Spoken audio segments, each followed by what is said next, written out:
महात्मा फुले यांच्या योगदानामुळे आपल्याला हे आरक्षण भेटल्यामुळं कसं तरी आपल्याला शिक्षणाचं प्रमाण वाढलं। तर देश लेवलला जर बघितलं असेल की ज्या समाजाची केवळ शिक्षणामुळे आपली प्रगती झालेली आहे, आज तो समाज पुढे। आज मला देशामध्ये भाजपचं सरकार आहे, संघ परिवार पुरस्कृत भाजपचं सरकार आहे। आज तुम्ही देश लेवलला बघितलं तर ह्या देशामध्ये शिक्षणाचं प्रमाण 2च जातीचं जास्त आहे। याच्याकडे आपण गांभीर्याने लक्ष दिलं पाहिजे।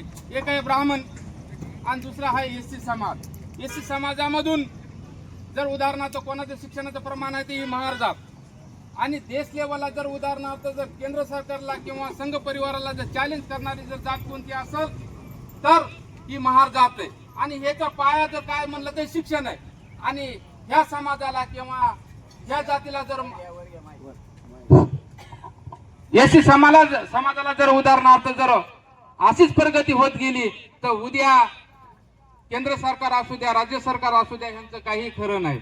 म्हणून ह्यांनी सोपी आयडिया केली की ह्याचा जो पाया आहे की शिक्षण आणि आरक्षण, जे की आपले समाजातले जे कोणी मेडिकल